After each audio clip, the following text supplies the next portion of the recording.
Alice no País das Maravilhas, por Lewis Carroll. Introdução, por Isabel de Lorenzo. 1. A vida e obra de Lewis Carroll. Em 27 de janeiro de 1832, na cidade de Daresbury, região de Cheshire, na Inglaterra, nasceu Charles Ludwig Dodgson, que mais tarde se tornaria escritor famoso, com o pseudônimo de Lewis Carroll. Filho de um pastor protestante, homem culto e severo, Carroll estudou em renomados colégios religiosos e desde cedo se destacou como aluno brilhante, revelando forte interesse por literatura e principalmente por matemática.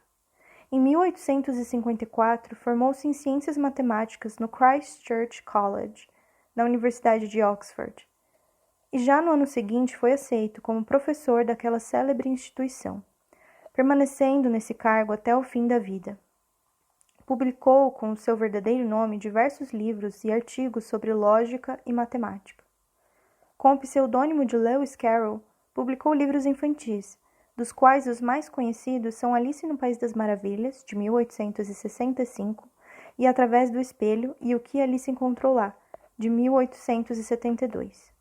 Para crianças, publicou ainda o extraordinário poema em 8 cantos, A Caça ao Snark, de 1876. O romance Sylvie e Bruno, de 1889, e sua sequência Conclusão de Sylvie e Bruno, de 1893. E também, em 1889, uma versão reduzida de Alice para crianças pequeninas. A timidez excessiva sempre foi o mais notável nos traços do caráter de Carroll. Talvez por isso ele nunca se casou. No entanto, sempre manifestou grande afeição por meninas pequenas. Curiosamente, ele não suportava meninos. Em companhia de suas amiguinhas, Carroll transformava-se inteiramente. Deixava de lado o acanhamento e revelava um temperamento amável e até mesmo descontraído. Em todas as suas viagens, carregava consigo uma bolsa cheia de brinquedos e pequenas curiosidades para entreter as meninas com quem se encontrava. Além do enorme talento e interesse que demonstrava por lógica e literatura, Carroll desenvolveu também uma outra atividade artística, ainda nova em seu tempo, a fotografia.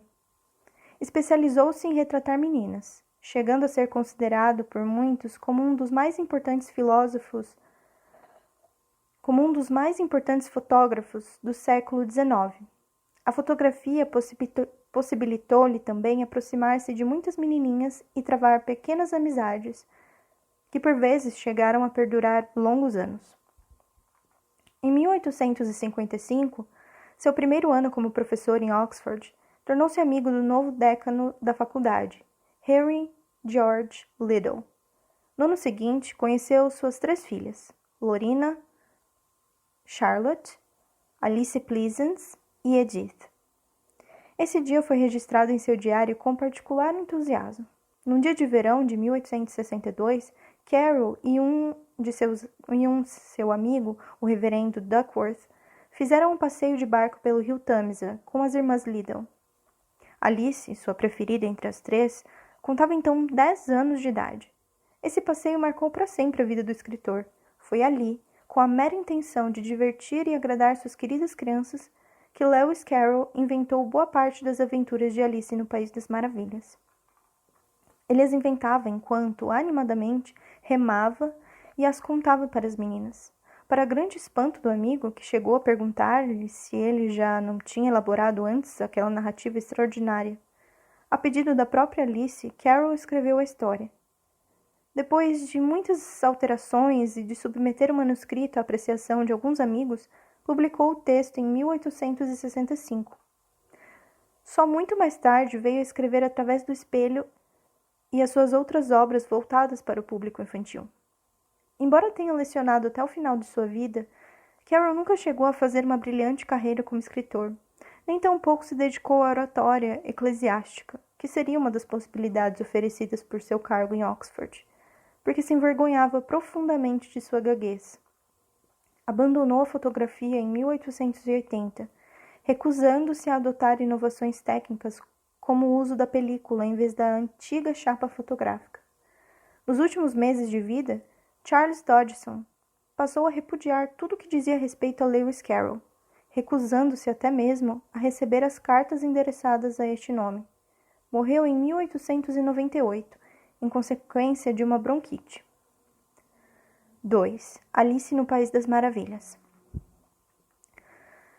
Nas aventuras de Alice no País das Maravilhas, duas são as características mais notáveis: a presença do maravilhoso e, principalmente, do nonsense. O elemento maravilhoso em uma narrativa é aquilo que irrompe subitamente no mundo real, negando ou contradizendo suas regras. É algo mágico ou absurdo que de repente se manifesta em meio ao universo cotidiano. Trata-se de uma característica que, na verdade, remonta aos contos de fadas. Mas esses contos, o elemento mágico surge somente em determinadas situações, como aquelas em que uma fada com sua varinha de condão intervém para realizar um sonho ou desejo impossível. Já nos livros de Alice, o maravilhoso penetra na vida cotidiana e a transforma em algo estranho, num mundo inteiramente imaginário e desconhecido. O maravilhoso desponta logo no início, no primeiro capítulo, quando Alice entra na toca do coelho. A partir desse momento, toda a narrativa vai transcorrer num plano mágico, até o retorno para o plano da realidade no capítulo final. O nonsense é um elemento típico da literatura inglesa do século XIX, e foi Lewis Carroll quem mais inventivamente o utilizou. Caracterizado pelo emprego do absurdo, o nonsense é uma forma literária que, por meio da subversão da linguagem, revela diversos níveis de crítica. Crítica às normas naturais que regem nossa vida, crítica à sociedade conservadora e moralista daquela época, crítica da própria linguagem. São manifestações do nonsense, as brincadeiras com a lógica, a exploração dos vários sentidos das palavras, as situações absurdas, a impressão de um mundo de pernas para o ar. Outra característica de Alice a ser levada em conta é a presença de poesia em meio à narrativa. O poema de abertura do livro diz respeito, evidentemente, ao célebre passeio de barco que o autor fez em 1862 com as irmãs Liddell, e não se relaciona com a narrativa propriamente dita, tendo antes a função de dedicatória do livro à menina Alice. Já os poemas que apresentam relação articulada com a narrativa são de dois tipos. Um é a paródia, isso é, a imitação distorcida e cômica de poemas e cantigas tradicionais inglesas que naquele tempo eram bem conhecidas de todos e, portanto, deviam provocar riso imediato. São exemplos desse tipo.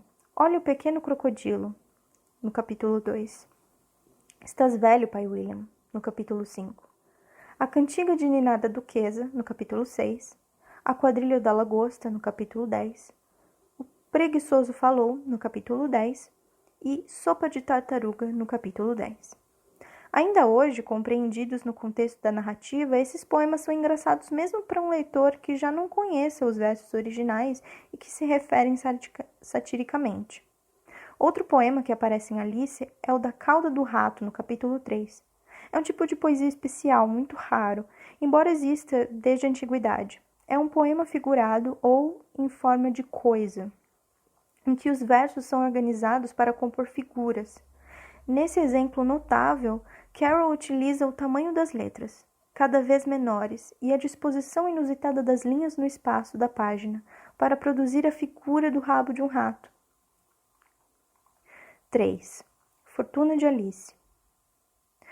Ao contrário de muitos livros que inicialmente foram concebidos como literatura para adultos e que somente depois passaram a ser considerados como literatura infantil, como o exemplo Robinson Crusoe, de Daniel Defoe, e As Viagens de Gulliver, de Jonathan Swift, Alice no País das Maravilhas foi desde sempre imaginado como texto para ser lido por crianças, mas curiosamente sofreu um caminho inverso, passando com o tempo a ser considerado um texto para adultos, que chegava até as crianças apenas em versões adaptadas ou simplificadas, perdendo muito da sutileza e graça original. Desde sua primeira edição na Inglaterra, Alice foi um grande sucesso. Estima-se que tenha vendido até a morte do autor 100 mil cópias, um número estrondoso tanto na época como hoje. Desde então, Alice já teve inúmeras edições em inglês e foi traduzido em dezenas de línguas, inclusive em chinês e em alguns dialetos africanos. muito contribuíram para a difusão mundial de Alice o desenho animado de Walt Disney, de 1951, e o filme para televisão dirigido por Jonathan Miller, de 1966, interpretado pelos ótimos atores ingleses John Gielgud e Peter Sellers. No Brasil, a história de Alice tornou-se conhecida entre as crianças graças à adaptação feita por Monteiro Lobato. Interessante do ponto de vista da ampla divulgação do texto, propiciada pelo renome de Lobato, porém empobrecedora da rica linguagem de Carroll, com soluções muitas vezes simplórias. Merece destaque a cuidadosa tradução efetuada por Sebastião Uchoa Leite, pioneira na proposta de recriação não só da fábula, ou seja, a sequência narrativa das aventuras, mas também dos complexos jogos de linguagem que constituem o principal sabor desse livro. É de salientar que em alguns dos poemas constantes do texto, Uchoa Leite utilizou brilhantes traduções de Augusto de Campos. A presente tradução, apesar de destinada a um público jovem, recusa a diferenciação entre um texto para crianças e um texto para adultos, e pretende oferecer leitura agradável para todos aqueles que desejem conhecer, acompanhar e divertir-se com as aventuras de Alice mais uma vez recriadas, na medida do possível, em português. Os poemas que permeiam o texto, com a exceção de 2, Sopa de Tartaruga e A Rainha de Copas assou umas tortas, foram traduzidos especialmente por Nelson Asher.